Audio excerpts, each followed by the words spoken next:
I used to think, okay, I have to turn up on this set where there is crew everywhere and mayhem everywhere, and I would block it all out. I would put headphones in and sit in a corner, and if anyone spoke to me the wrong way, it might ruin something. If, you know, I was just learning, you know, and I was really desperate to be good and desperate to get it right, whatever that means, you know. As I've studied, as I've trained, as I've been on sets, as I've tried different things, I'm now in this place where, like, when I turn up on set, I don't have headphones anywhere near me. Like, I'm not precious about this thing that I've created, because anything that comes at me, I want to be able to say, okay, if this is happening right now to me, Abbey, then it's happening to the character, because there is no divide. I am her. Filmmaker Magazine presents Back to One with Peter Rinaldi. Abbey Lee is an actor. She sat down with me on the Upper West Side of Manhattan to talk about the work. When you get a new role, is there a typical thing you do to kind of wrap your arms around this new character that you have to inhabit? I think every role and every character asks for something different. I think it depends on the genre of what you're working with. It depends on where I'm at in my life at that time. What I'm experiencing in my personal life sort of changes how I take it in, how I read it. Always first, it's the text, right? It's like, it's the script. And I do very diligent script work on, like, if I need to research an era, like, you know, a time period, where is it being held? Like, you know, I do all that kind of like book work. And then there's just the process of like getting over the panic. I always have this like panic of like, oh, how do I even begin here? Especially if it's like a big role, you know, I'm like, how the hell do I even start this thing? And then you just kind of have to like chip away at all the things that you've learned and see what fits and what works. But I also listen to what's happening inside of me when I'm reading the script, and because often, you know, sometimes I will get a script that interests me, and it might interest me for a varying degree of reasons. Like, it's the team of people, it's the director, it's the story, it's the character, whatever. And sometimes you take on roles, or you want to do an audition, because you sort of do this for auditions too, you know, like you get sides, or you get, you know, whatever, and you have to kind of do this process even in a few days. And sometimes the character just like screams at me. Like, it's just, I get a really strong sense of her. Like, I feel akin over like very quickly. Mm-hmm. Other times I'm taking on the role because other things interest me, and I have to go, oh, this character's like not showing up quite as quickly. It's like kind of a bit shy, or maybe it's not showing up so quickly because I'm so vastly different, and so I have to do some digging within myself to show up for the character. So it's always different, but I think it always starts with a script, and I always read it and I listen to what's happening. Not just what am I thinking, but how am I feeling? What images are like showing up in my mind? Like, does it make my heart race? Yeah. Is it, you know, like those things, that's all information. Yeah. You know, sometimes it takes so long from when that moment happened, when you're taking note of what this text is doing to you, before you have to actually do it. Sometimes it's a long time. And other things come into play. You start to talk to the director, and they're changing your mind about things, or you look at the wardrobe and this, wow, okay, they're kind of pushing me toward that. That's different. Okay, but now I'm okay. But now you're kind of getting farther away from what that initial thing was that you were thinking, right? Is there a way that you have to remind yourself of that initial thing so you can use that again, or do you just let that go? Because honestly, I think it's an essence. I think the thing that you feel, I think the thing that, you know, when a character shows up, or like shows up for you, like when you meet this character and there's like an initial feeling, I honestly feel like, you know, you can have the thoughts, you can have like what's happening, but ultimately there is an essence that you feel with the character, and it just kind of follows you around. Like it feels sort of like a ghost in the room. Mm-hmm. And all of the stuff that you imagine, that you think that you know, you're already doing the film in your head a lot of the times. And I think it's really important to remain as malleable as possible, because if you turn up and you want it one way, I mean, it's just boring, really. It's like a boring way to work, because why not hear what other people, I mean, there are departments who are gifted and as passionate as you are and want to work with you. Everybody, the thing that I love about film is, for the most part, like everybody's invested in figuring the story out and getting to the truest version of your character. Like wardrobe aren't trying to screw you. Right. Wardrobe want to work with you, you know? Yeah. Like, so I think it's about showing up with a really open mind and an open heart, and just being like, and it's not to say that it's always perfect. It can be tricky. Sometimes you have to fight a bit for what you want. I've had to fight before, because I'm like, I don't see what you see, and you have to come to an agreement, or you lose. Maybe sometimes you lose and you have to readjust how you saw things going. Mm-hmm. But at the end of the day, it's not just, I mean, it's a team thing, you know. There's like a lot of people who have a job to do. Right. And they're all artists. They're all artists, So like, you got to figure it out. And then the tricky thing too is, and there's also, you know, there's money people looming over the top of that. You know? There's like people who have to make numbers. So I think it's just about like just trying to stay malleable. And like, if you have to bend, can you bend in a way that still keeps you inspired and on the path that you want to be on? And I think there's always a way. Like, you can always find a way, and you know, it might not turn out how you thought it wanted to, but I think you can always, you got to find a way, you know? Yeah, and you could work with it. You could work with it no matter what. Were you always thinking about acting, like even like you spent like 10 years as a model, like a professional model, right? I've modeled for 20 years now. 20 years, oh my God. So I mean, you're still modeling every once in a while now, right? But in that time when you were really doing it as a profession, were you, or even when you were like 15 when you started, like were you thinking about acting? No, I didn't. No, it all happened. It all happened in quite an amazing and strange way. I'd been modeling for 10 years. You know, I started modeling at 15. And in my sort of mid-20s, you know, modeling serves like it has served a great purpose in my life. I traveled a lot. I made good money. Yeah. I got to leave Australia and like see the world, you know, like it opened up a lot of doors for me, but I also found it really painful and difficult, and I didn't like it. It didn't bring me a lot of joy. I mean, any joy, really. I struggled very much to be happy as a model. And I think a big part of that, I mean, there was a range of reasons, but one of the main reasons was I was a very creative person. I am a very creative person.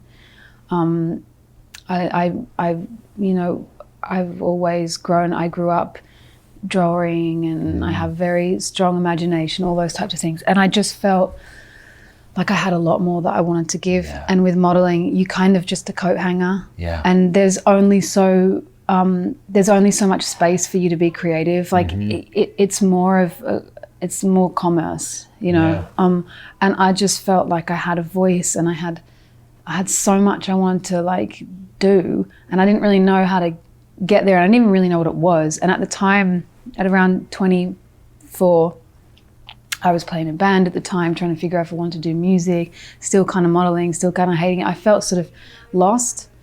And then my modeling agent in Australia asked if I wanted to audition for a film that was casting, and it was Mad Max. And that was two amazing casting directors, Nikki Barrett in Australia and Ronna Kress in America, were casting it, and they had looked at thousands of girls for this particular role, and George Miller just had a very specific idea in mind. And so I got asked to self-tape. I actually had to Google self-taping. I had no idea what a self-tape was. I didn't have a camera. I had nothing. That's the first time I've heard I didn't even have a camera. Yeah. Like I had a BlackBerry, you know what I mean? Like I didn't even have like an iPhone. And I had an art studio at the time. I was like painting, and my dad happened to be in New York, and I get asked to do this thing, and I had to do 3 things. I was like, yeah, sure, I'll do it, because I'm like up for anything, you know? Yeah. And I was told I had to do a monologue that was sent to me, and then I had to choose 1 out of 10 scenes. And I had to, then at the end of the tape, I had to tell a story that was, I can't fully remember. I think I had to tell a story that was a true story that was either happy or sad, something like that was like personal. And I did the monologue. I read the monologue. I didn't know where it came from. And I knew nothing about acting. I wasn't a film buff. So I read this monologue, and I don't know why, but my head thought that I was like a Southern priest talking to a congregation of people, and I did this monologue in this way. And then I chose a scene that was from Monty Python that I did with my dad in my art studio, very rogue. Turns out the monologue was from the film Network. The Gotta Get Mad. Oh my God, yes. So nothing like the way that I did it. But yeah, and then I just sent it, and then I think I didn't hear for like a while. I think it was like a month, you know? And then I got a call. My agent was like, "Why are you not checking your emails?" She was like, you just fucking booked Mad Max. I was like, what? It was, it was crazy. And then George Miller Zoomed with me, you know, the next day or whatever, and he was like, "Would you like to come and spend 6 months in South Africa and make this movie?" 6 months. Yeah. And I was like, "Fuck yeah, I do want to do that." And so it was. Did this feel like a ticket out of modeling?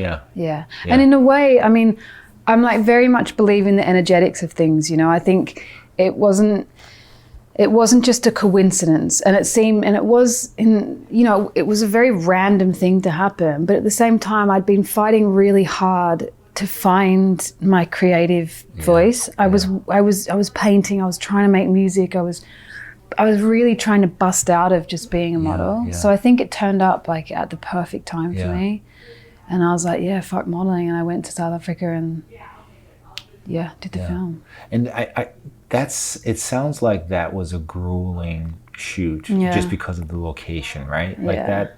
So for your first time on a set to be that set, the 6 months in like this, mostly waiting, I'm imagining, right? Yeah. There was a lot of things going on. I take everything that I do, I take very seriously and put a lot of passion and work into it. So I remember, and you know, we're talking like 11 years ago now that I shot this thing. And I landed in South Africa. I landed on my 25th birthday. So I know exactly how long it's been, and it's been 11 years. Yeah. And there's a lot I don't remember, but in terms of like the fine details, but I do remember the whole time, I was constantly trying to keep learning. I was like, I love this. I want to do this. I want to learn and learn and learn. So I was watching, I was taking things in. And yeah, you're right. There was a lot of, we had to shoot out in the middle of the desert, really far from any set, any trailers, any kind of, crafty, anything like that. Yeah. We had to be driven. We would get to set. It would take hours to get ready, and then we would be driven out into the middle of the desert, and they would pitch a really simple tent, and we would sometimes sit there all day. Oh, geez. And then maybe not even be in the scene. But because us 5 girls, I play one of the wives, and one of us 5 girls were in the main truck throughout the whole film. Wow. So even if we didn't have a lot to do, we would be seen in the back of the truck. Even if my knee was in it, I had to be there, you know. So we had to, and it was such a chaotic shoot. There were 3 units going on at one time. George Miller had 3 monitors. There'd be main unit, action unit, and like second unit. So we just had to be there every day. There was no kind of like, you just never knew when you'd see us. Yeah.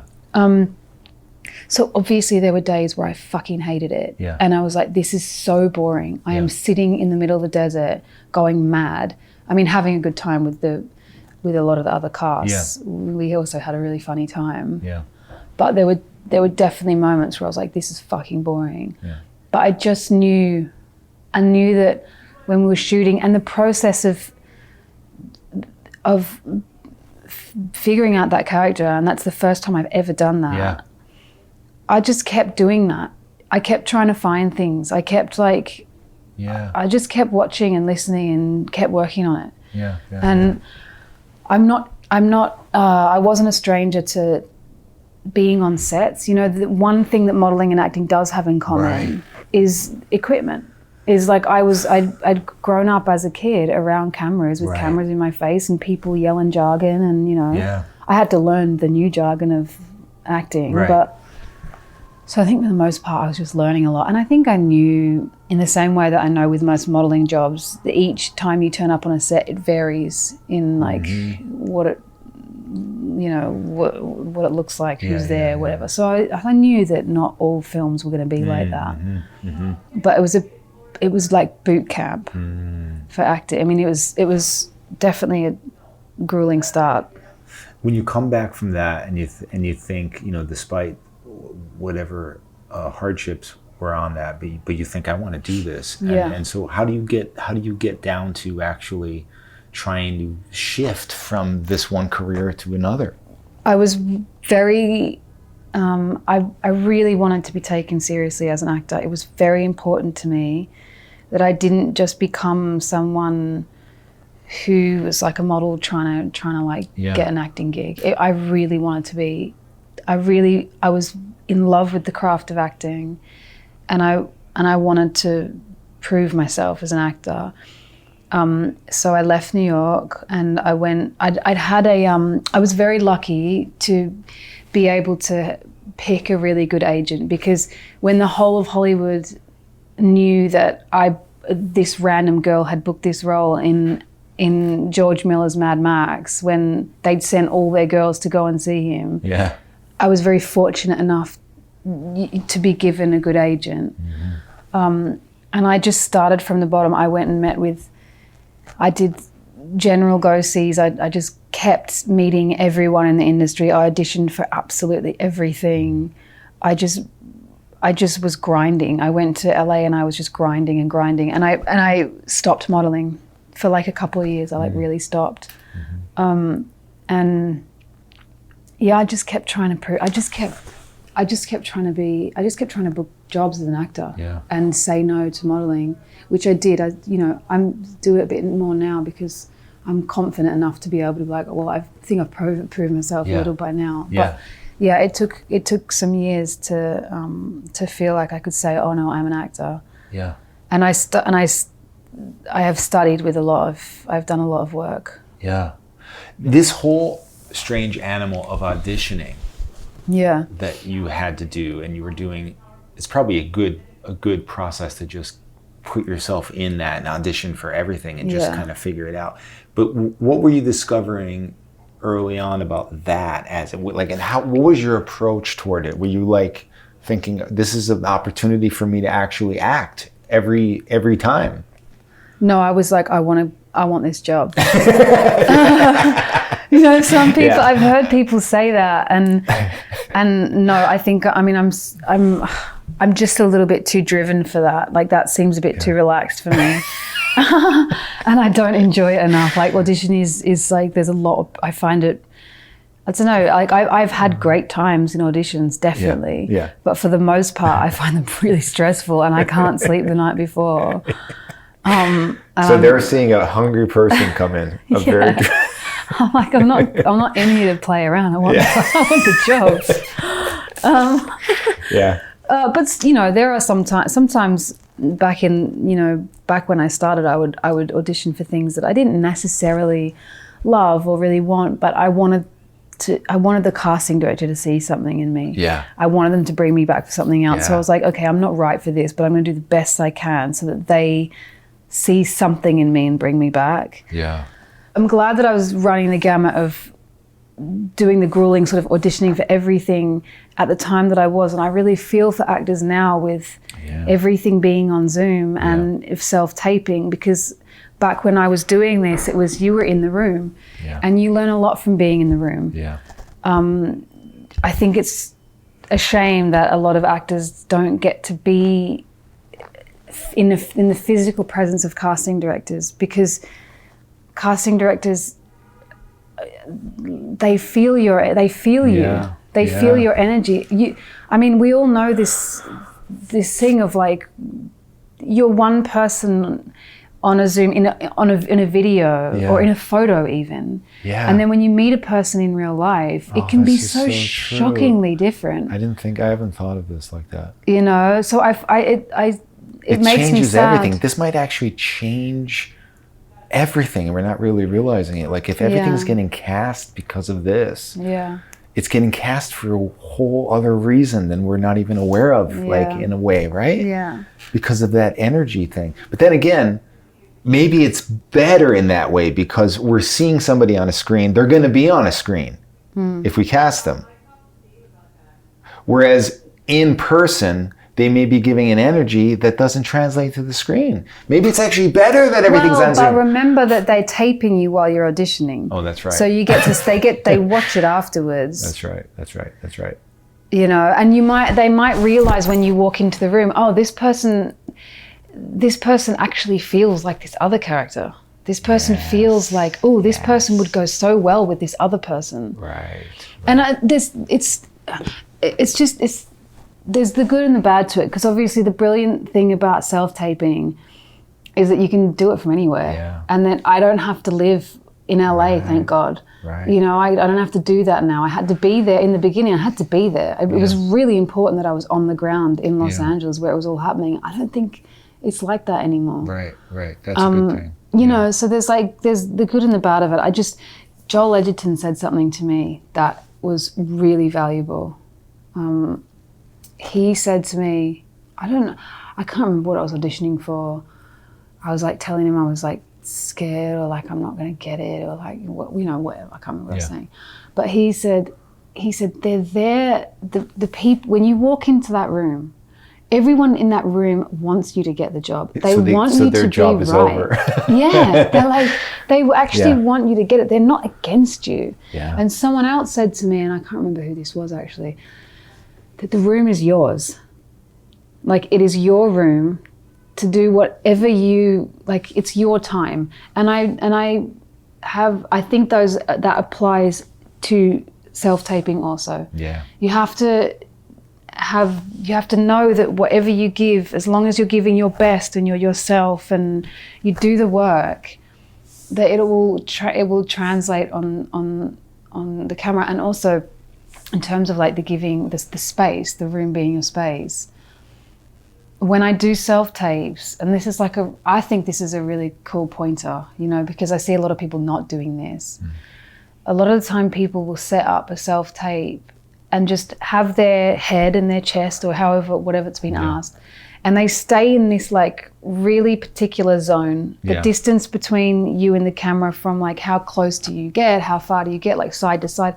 They sort of stay in this like safe zone. When actually you can move. You can get really close to the camera and just show the casting director your eyes. You can turn around, you can walk off, you can come back. And so I try with my self-tapes to use that feeling of like the space is yours. I try and create that in a video as well. That's so important. People don't realize that. That also shows confidence. It shows like it shows you're in control, kind of. You're not afraid. Well, you also create an atmosphere a bit, you know, because when I'm sitting in this room with you and I've got books around me and I can see a map behind you, and like as I'm talking to you, I'm taking in the space, and it is clear that we're in a room that has a lot of character. And so when you do a self-tape, I like to be like, well, okay, this character's sitting outside and she's leaning against a brick wall. Are there strangers walking past? Is the sun in the sky? Like you can create like an atmosphere and you can respond to it. and move around in the space. And I think that kind of like, it just makes the tape a little more three-dimensional, you know? Right. I recognized that the most when COVID happened and I was doing acting classes on Zoom, and I was watching people in their space, and I was like, oh, it's so interesting how some people are like creating a whole world just in a small frame. Mm-hmm. When Uncle Vanya came around, here's a opportunity to be on the stage, which you've never done, right? At that point. Was this just you like, okay, this is another challenge, another thing that I want to conquer? Or was it just like another job? No, I was desperately trying to get on stage. I was in London, and I live in London now, and I was just battering my agents to just get me in the rooms with theatre people. I want to meet all the theatre casting directors and any producers that I can meet. And I did a similar thing in London, what I did in LA when I started acting. Is like, I was just like, I really want to be on stage. You didn't have a fear of this? Yeah. Yeah, man. That. But it's thrilling, isn't it? And like all my favorite actors, they all have a history on stage. Yeah. And I was like, okay, because I'm just, I came at this so late, and I didn't grow up being passionately like wanting to be an actor. My family are not artistic people. I wasn't surrounded in it. So I'm still learning things, and the first time I ever went to an acting class, I'd never read a play before, and I'd never seen a play before. Wow. And I was like 27. Wow. And I remember reading the first play I read. I was like, oh, how the hell do you read this thing? This is so whack for me. That's But by the amazing. time I got into it and fell in love with I remember reading Tennessee Williams and being like, oh shit. I want to be Blanche, So I just fell in love with theater, and I just researched all my favorite actors and was like, okay, they did, Gina Rowlands was on stage. I got to get on stage because I'm not going to be a good actor until I've got on stage, Yeah. And I'm still trying to get on more stages. It's tricky to, it's just as hard to get on stage as it is on film. Yeah. Like, I hoped that it would kind of be like, I can just audition, and if I get it, I can go. But it's tricky. A lot of theatres have relationships with actors, Right. and they like actors who come out of schools, and Right. so it can be tricky. But What was that experience like, though, for you on having to do that every night? it was just different every night. There were some nights where I found it thrilling, and I felt like I had all this energy coursing through me, and then there were nights where like I was tired and it was boring me a bit, and they're both everything that happens when you turn up on stage. I like to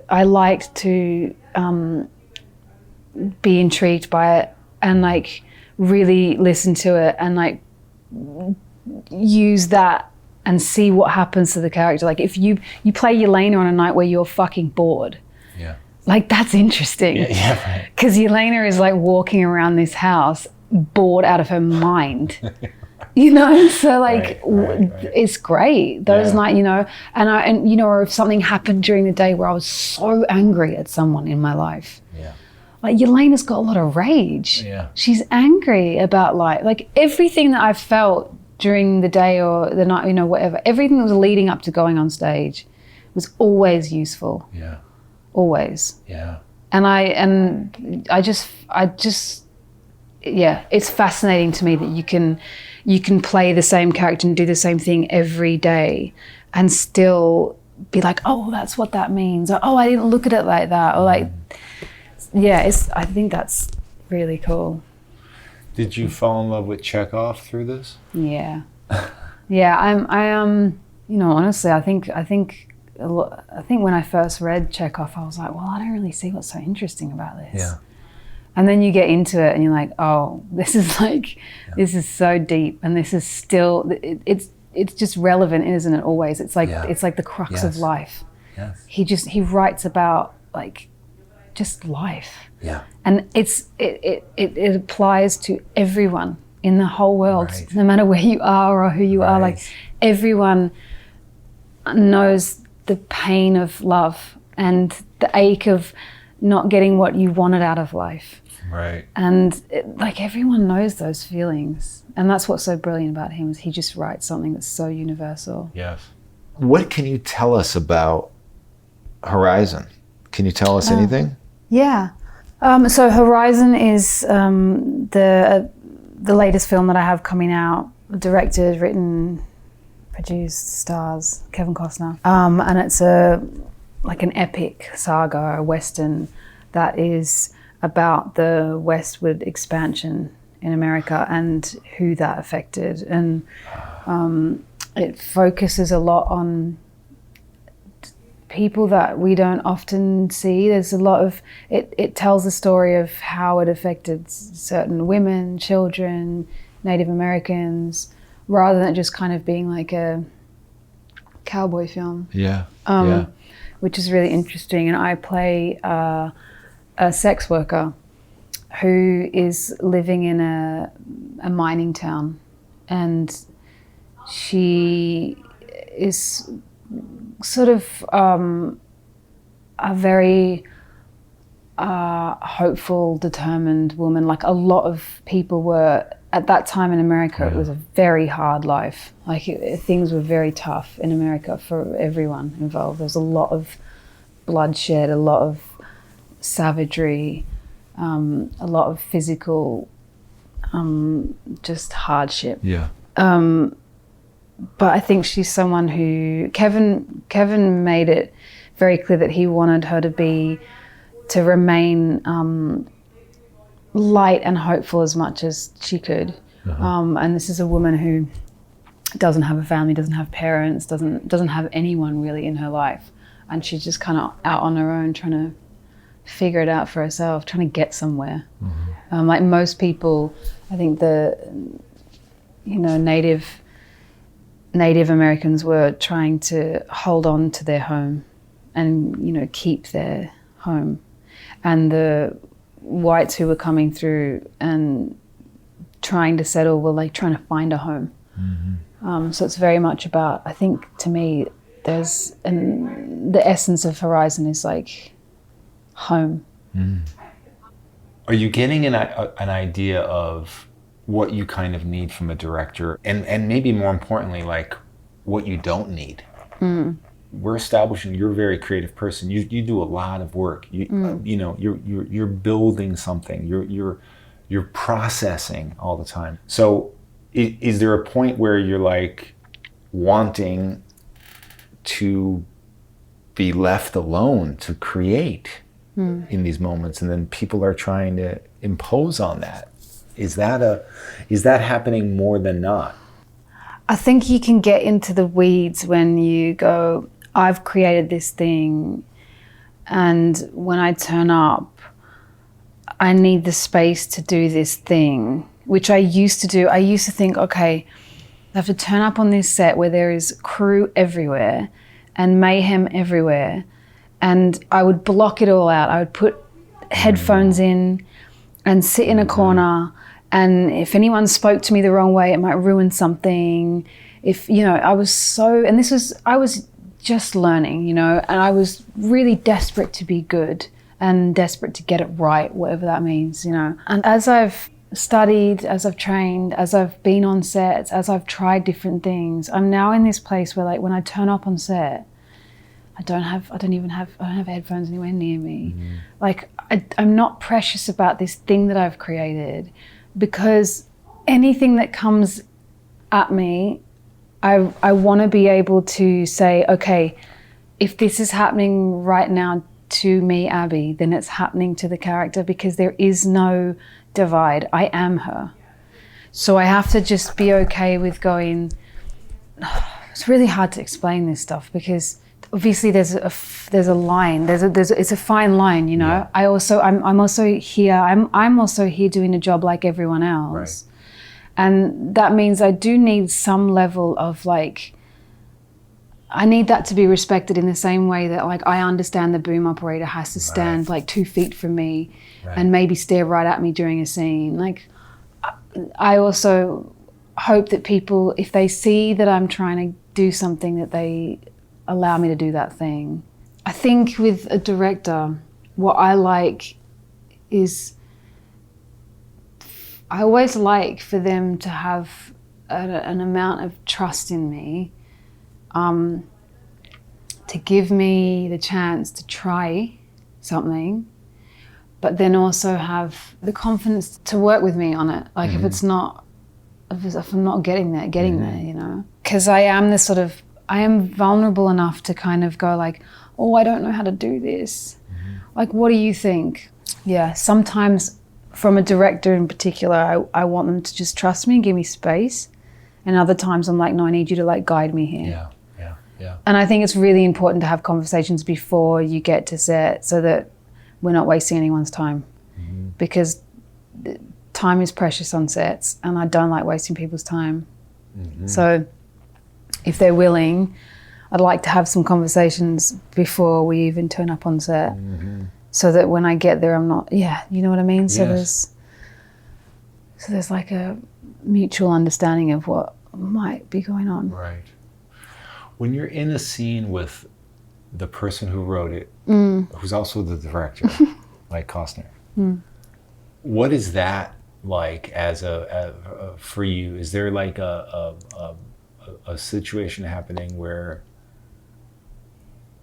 obviously he has to play the scene with you as an actor, so that's great because he's an actor and he knows kind of what you need or can at least empathize with you because he's in front of the camera with you.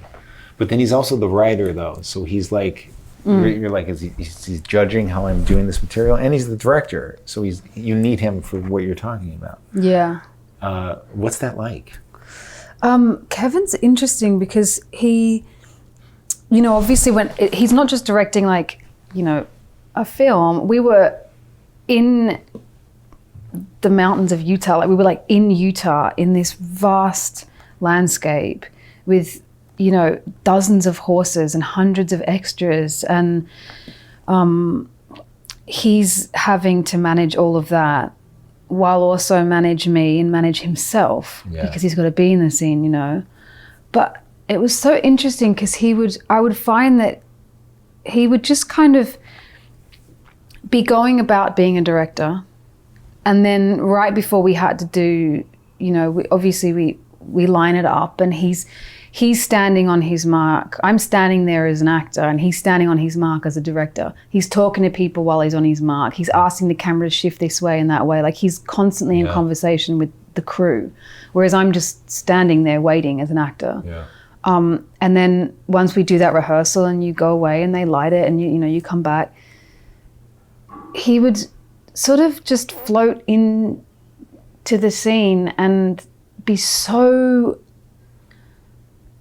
natural, and like he is such a present actor. He's, you know, some people, like when you're in a scene with him, you see, oh, this is the actor, and then something changes and they like, now suddenly they're acting. Yeah.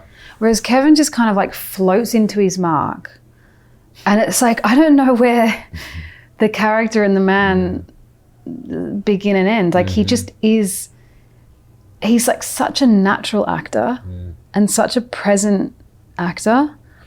But is he present enough as a director to be able to talk to you? Yeah. He was very invested in me feeling like I was doing a great job. You know, he was very present. He was at my disposal at all times. There wasn't anything I couldn't ask him.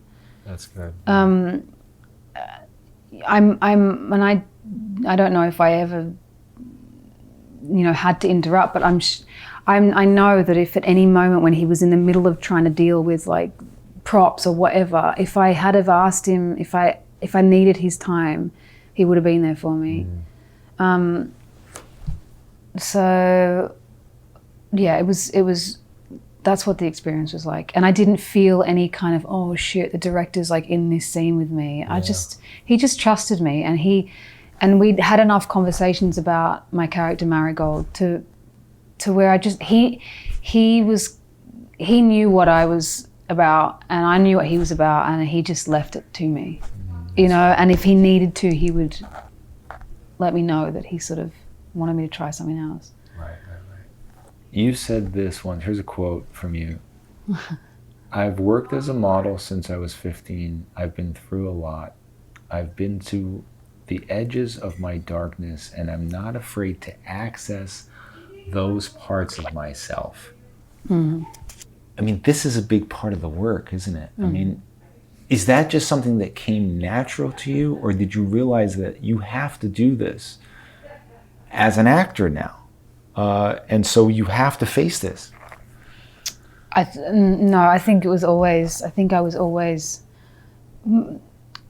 I've tried to put all of myself in all of the sort of creative work that I've done. I don't know if I can help it. I think it's just like, it just comes naturally to me. I don't know why. Honestly, I mean, maybe it's just naturally who I am as a person. I think it's a shame when there are some actors that I would never like name or whatever, but there are some technically brilliant actors that I see, and I wish so bad that I could like put my hand down their mouths and like tear their soul out and be like, now try doing that with this, you know, and like, not to say that all you need to do is like use your feelings and your soul and your, you know, you also have to be there's a very technical side to acting. You can't not be present with the fact that there's a camera in your face and you're being told that you can't move from this mark. And, you know, I was on set the other day, I'm shooting something at the moment, and I was doing a very heavy scene, and the director decided to cut up the lines completely. Like during this monologue where I'm talking about very heavy things, he just was like, take that line out, take that line out, take that line out. Like, he just chopped it all up. Oh. So suddenly I'm having to like do this thing of bearing my soul at the same time as being conscious of the fact that he's completely changed the order of all the lines that I've been working on for like 2 weeks. Wow. And it has to happen now. Wow. And it's my close-up. On set. Like which is, that's the job though, you know? Like, I don't want to, I'm good with that. You can do that. That's the job. It's part of the job. So you can't only turn up and be like, I'm going to show you my soul. Like, no, you've got a job to do as well. Yeah. And it's very technical. But what did you do with that? Like, how did you not let that overthinking process interrupt your pulling out your soul? Like, because I think I would have crumbled, you know, 6-7 years ago. I think there was a time in my career where I would have crumbled or been like, I can't do that, or like, you know, there was definitely, I've done a lot of study. I've worked with a lot of, I have a coach. I've worked with a coach. So now when I hear something like that, there was no part of me that panicked. I was like, okay. And I understand what I think there is an actor's brain that has to always be alive. So when all of these other emotional or physiological like things are happening, there has to be this part of your brain that is doing the keeping on the mark, doing what the director's asked you to do. Like, there's just a part of your brain that gets given to that area. And if you're comfortable enough that whatever else is going on, I don't know, you've worked at it enough to where it's like, it's still going to be there. Just focus on this other thing. And you just have to do 2 things at once, really. Yeah. You just kind of have to get to a point where you're like, I can manage that because I can do these, I can, you know, bring me a prop, add a prop in, why not? Like, I'll do 3 things at once. Why don't I, like, you know, like... Yeah. I was also doing this scene on Allen Street in New York, and there was buses and cars and taxis and people yelling out their window and asking what we were shooting, and walkaboys coming. Like, there was a lot going on. Yeah. And I think it's just practice, isn't it? It's just one of those things where, like, I've been practicing the craft of acting for like a decade now. Yeah. And before that, you were in high pressure situations in front of a camera. Yeah. That helps too. Yeah. Right? That all plays into it, I guess. But it just feels like you, though, seem like someone who gets excited about challenges. Yeah. And some of us don't, and I'm saying us because I'm not one of those people. Yeah. I'm the crumbling one. Yeah. Cut 3 of these things? Are you crazy? Yeah, well... That's an editor.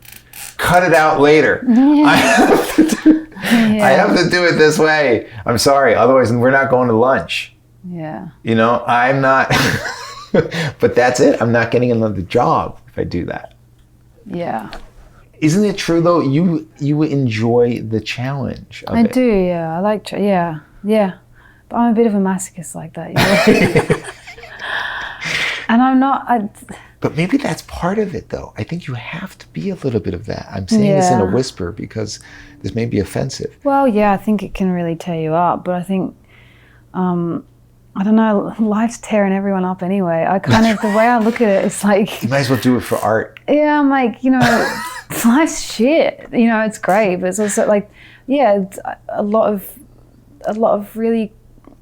you know, sad things have happened to me in my life. A lot of really sad things have happened to most people. Yeah. And like, I don't know, it's kind of like, it's there, it's always going to be there. You can't rid yourself of the experiences that you've had in this life. So like, I'm interested in using those things in my work. Yeah. And I don't know, I say all this, I'm also fully aware that like, I'm still figuring it out, and there's still a lot that I want access to of myself. Like I'm still figuring it out. Like it's taken me a long time and I'm still trying to figure it out. Yeah, you know, it's a really long process, I think. Yeah. If you want to like really get to the core of acting, it seems to keep like widening as I get closer and closer to the center of it, you know. I'm like, shit. Yeah. That's what's fascinating about it, though, right? Yeah. If we were to come back together 10 years from now, yeah, what would you want to... This is a weird... See, I can't fucking say things. I'll eventually say it and edit all this out, and no one will know that I don't know how to talk fucking English. You should just keep this stuff in there. It's great. I hate some ways of saying this, and I don't want it to sound dumb. Like, I don't want this to be like about career, about fucking success or anything. I'm talking about, if we sit down again in 10 years, you'd be looking back on these 10 years since we met. And so what do you want these 10 years to be filled with in order for you to be happy when we sit down again? Honestly, I like love. Like, as much as there's like, I think as I've gotten older, I'm really passionate about my work, but I'm also really passionate about like having a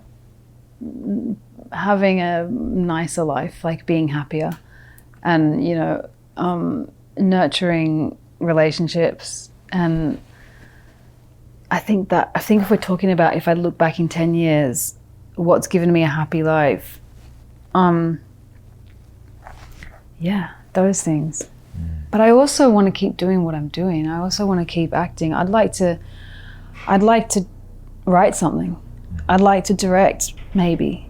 You know, I'm at the point now with acting where I'm like, oh yeah, I want to keep doing this, but I also want to see like, what else can I do? So I want to keep exploring. I'd like to look back on the last 10 years and be like, you know, I was a really good partner. I was like a good friend, and I am anyway, but just like keep doing that more and more, and like letting that in my life. Because I think when you're someone who's like really obsessed with your work, you can get a bit blind with your obsession. Yes. And like hurt your personal life. Yeah. So I want to nurture my personal life while also just keep exploring, you know, my work. And I just want to try something. I want to try something new, you know? Yeah. With the work. Abbey Lee, thank you so Thank you. much. Thanks. Back to One is a production of Filmmaker Magazine, which is a publication of The Gotham, formerly IFP. Listen to back episodes of this podcast at filmmakermagazine.com or wherever you get your podcasts.